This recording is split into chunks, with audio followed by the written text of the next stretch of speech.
I've got Fifth Dimension in the studio with me now, also known as Dave. So I'll say hello. Hello. Yeah, hello. I'm Dave, also known as Fifth Dimension. Yes.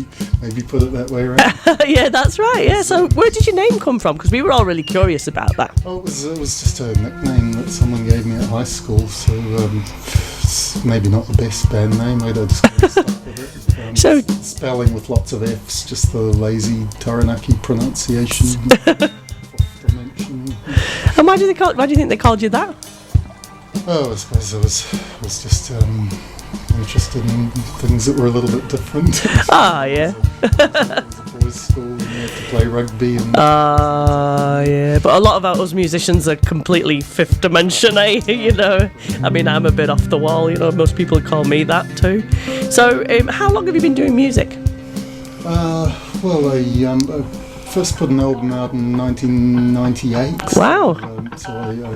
It was called Scratch Surface. I did that in my late teens and just burned it on a CDR and played a few solo gigs opening for bands. I'd often do just me with an acoustic guitar and there'd be some sort of death metal band. I've been there. Yeah, I grew up in Taranaki, so there's a great scene for all that hardcore and punk and stuff. Yeah. I was quite influenced by that.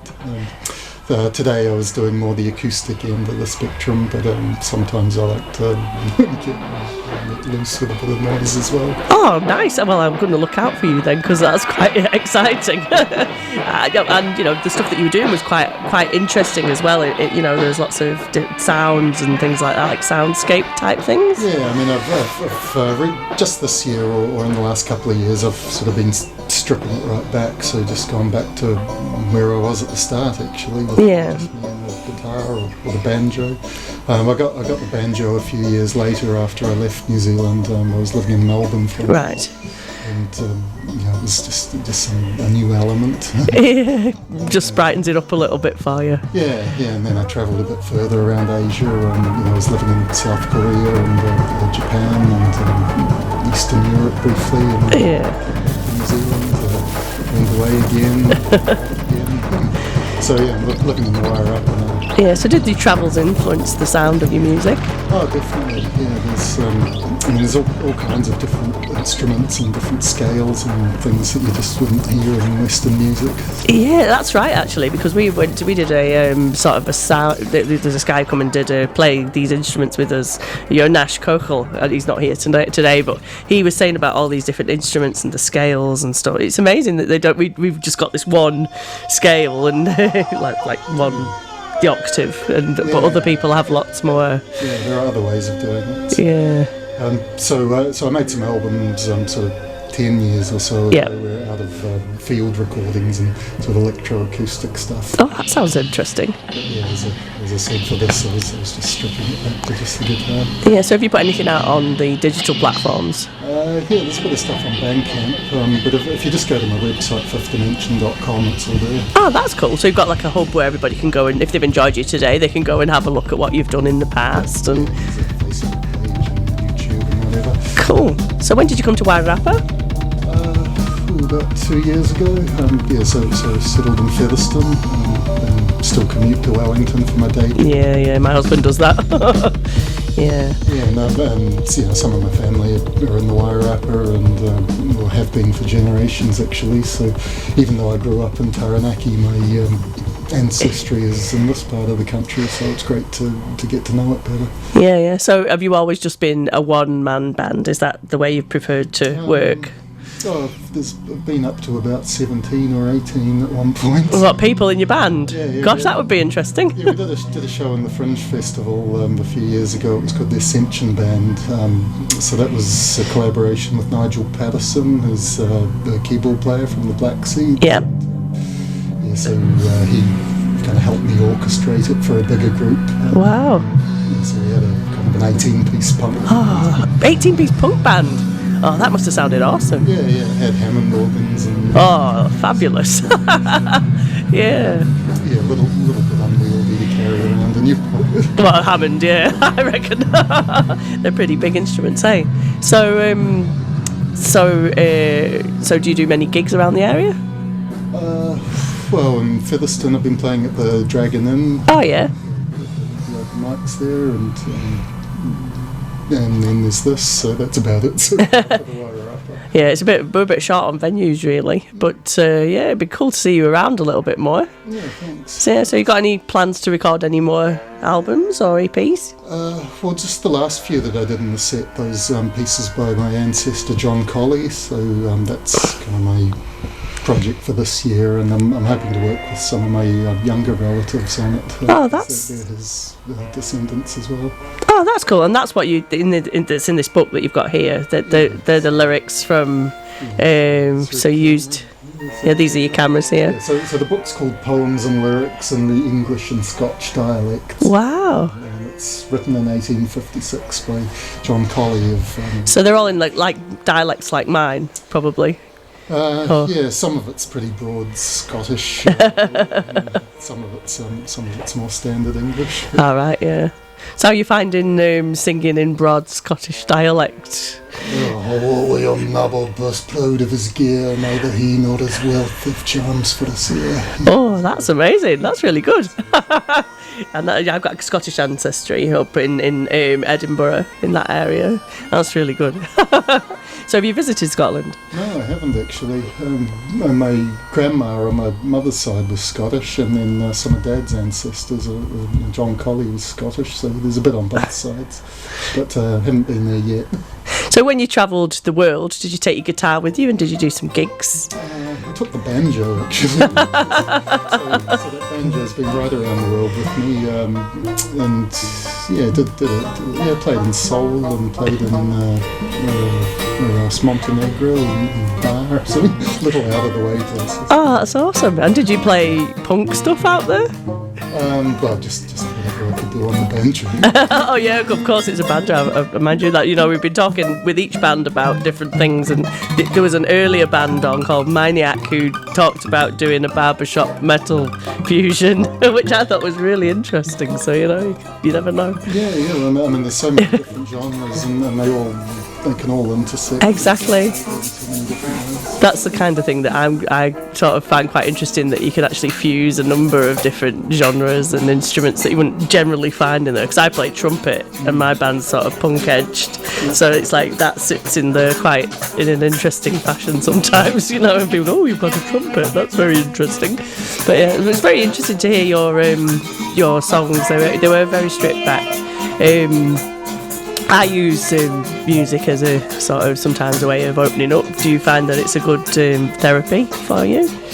Yeah, definitely. I mean, yeah, it has its ups and downs. Yeah. but generally, when I actually pick up the guitar or the banjo and practice it, that does make me happier. So yeah, need to. Yeah, it's good to have in our lives. Yeah, and sometimes we get too busy, don't we? And you have to make space for music sometimes, just because you got day jobs and things like that. Because we're not the most wealthiest. It doesn't make you rich, does it? Yeah, cool. So, do you play any other instruments aside from what you played today? Well, I've got an electric guitar and a bass at home. So I mentioned there was a band called the Electric Zoo. I was in a couple of years ago with one of my mates from high school. So he was doing keyboards and electronica stuff, and I was playing the bass and electric guitar. Cool. So that was more of the electronica punk sort of stuff. And we put an album out, and we did a Fringe Festival show last year. Oh, cool. Yeah. So, what would you say your major musical influences have been up to now? Oh, quite eclectic. I mean, in the early days, probably it would have been the obvious, Bob Dylan, Neil Young, Velvet Underground, Sonic Youth, sort of getting noisier as I went. Yeah.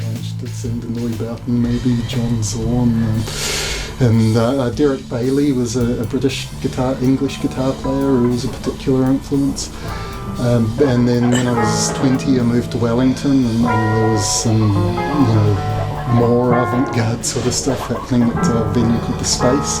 Nowadays it's the Pyramid Clubs. All right, yeah. The Orchestra of Spheres. Oh, yeah, I've seen them. they didn't exist as a band at that point, but the people were around in all these different combinations. Yeah. And, you know, so Chris O'Connor, the drummer, played on some of my recordings. I was very privileged to have him. And Simon Sweetman, he's better known as a he's a blogger. Yeah. He also plays percussion on some of the tracks, and I'm hoping he'll do some more. Oh, that's. If you're listening. and Mike Kingston and Nigel Patterson and many others.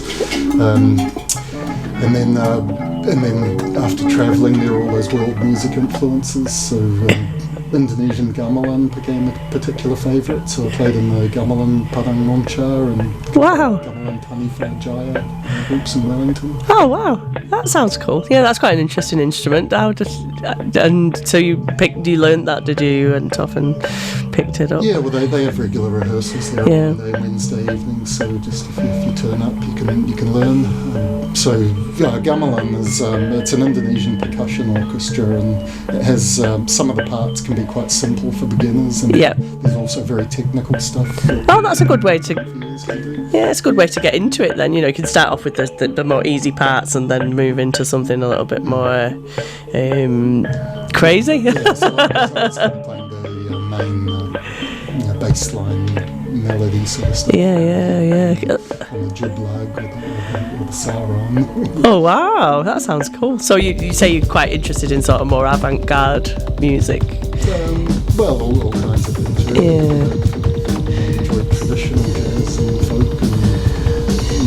I think most of us as musicians, we got these massive influences everywhere where we pick things up and classical and just the sound of the bird song.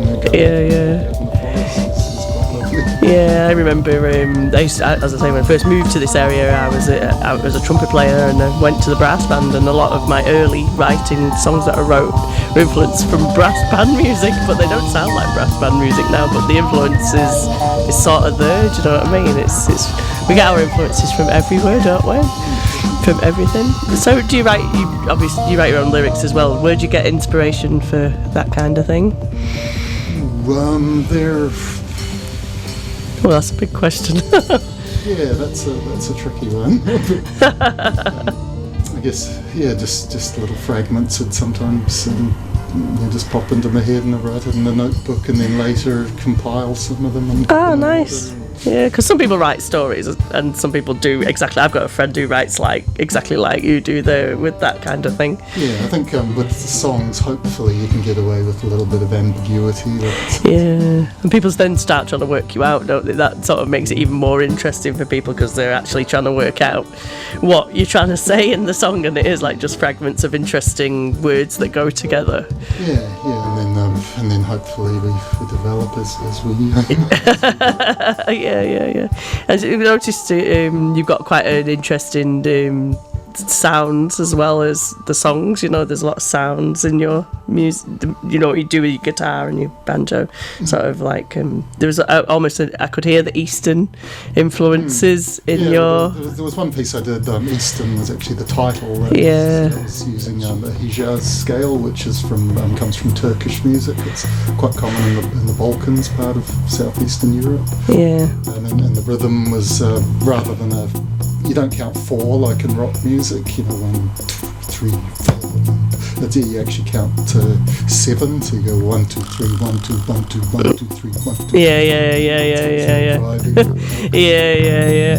I've played that kind of music in the brass band where you get those tricky time signatures, but they make life quite interesting, don't they? Where you've got you're mixing it up a bit, and people thinking, oh, how's that sort of coming together? It's interesting, and that's what you can do in music. You can make things interesting using time signatures and all sorts of things. Yeah. So I'm not an expert in No. genres. I just use little elements here and there. No, but it's really effective. I really enjoyed your performance. It was really good.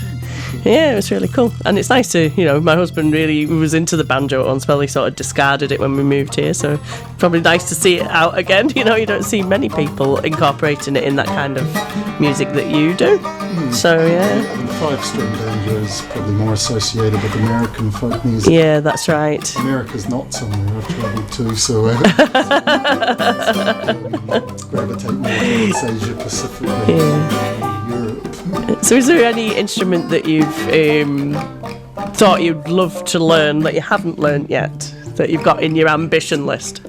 Yeah, I'd always been curious about the guitarra portuguesa, the Portuguese guitar. And what are they like? I don't know what they are.